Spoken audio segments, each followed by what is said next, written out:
เนาะสำหรับคลิปนี้เนาะกสิมาแนะนำวิธีการเข้าไปเบิ่งรายละเอียดเกี่ยวกับโปรเจกต์หรือว่าโครงการของบริษัทสยาม Selection ว่าเพิ่นเฮ็ดเกี่ยวกับอย่างแน่เนาะเวียกเพิ่นน่ะบริษัท Selection น่ะเฮ็ดเกี่ยวกับอย่างแน่เพิ่นมีโครงการขยายเฮ็ดหยังโน่นนี่นั่นต่างๆมีคือแนวใดนั้นเดี๋ยวสิพาเข้าไปเบิ่งเด้อสำหรับตัวนี้สำหรับคลิปนี้เป็นอย่างจังเฮ็ดขึ้นมาบางคนสมัครเข้ามาเนาะอยากรู้รายละเอียดเนาะซึ่งเลิกเกี่ยวกับเวียกของ Selection เฮ็ดอย่างแดไปเป็นมีที่ไปที่มาแบบใดแดเนาะจะพาเข้าไปเบิ่งเจาะลึกเลยเนาะเข้าไปเบิ่งแบบใดเนาะเดี๋ยวสิพาเข้าไปเด้ออันนี้สำหรับคนที่สมัครเป็นเมมเบอร์บ่ได้เสียเงินค่าใช้จ่ายอีหยังเนาะสมัครเข้ามาฟรีมาศึกษาเกี่ยวกับข้อมูลของสยาม Selection นั่นเองเนาะโอเคคลิกเข้าไปเนาะตัวนี้เลยเนาะคลิกเข้าไปเลยเนาะหลังจากนั้นจะสังเกตเห็นว่ามีคำว่า white paper เนาะ white paper นั่นเองคลิกเข้าไปเลย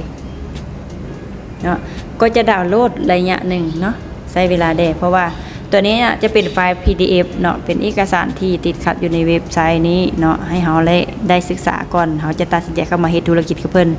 เนาะก็จะใช้เวลาน้อยนึงเนาะอดทนรอเนาะดาวน์โหลดโอเคจะเป็น PDF เนาะซึ่ง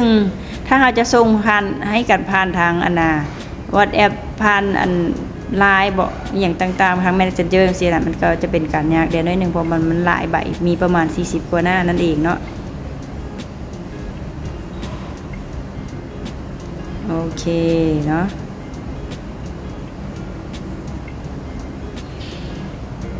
เอกสารก็จะดาวน์โหลดมาเป็นที่เรียบร้อยแล้วเนาะเดี๋ยวนี่ก็จะเป็นตัวนี้บางทีมือถือของหลายคนก็อาจจะบ่คือกันเด้อเนี่ยเราจะมาจิ้มตัวที่ดาวน์โหลดขึ้นมาเนาะแต่ว่าก่อนอื่นหมดเราก็ต้องได้อัน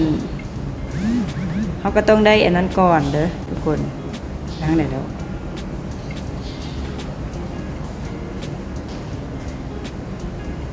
ก่อนอื่นหมดเราก็ต้องได้ดาวน์โหลด PDF มาก่อนเนาะก่อนที่จะเข้าไปเบิ่งได้นะคะต้องดาวน์โหลด PDF มาก่อนเด้อ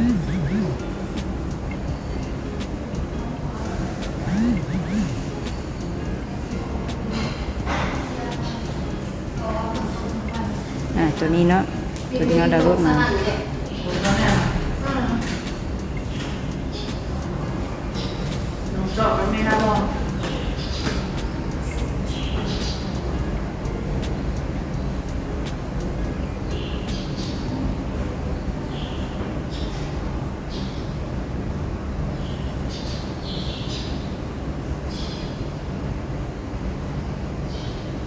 โอเค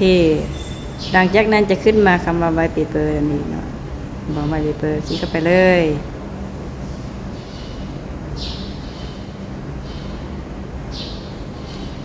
ขึ้นมาเลยเนาะเอกสารติดขัดเป็นภาษาไทยได้เป็นเวอร์ชันภาษาไทย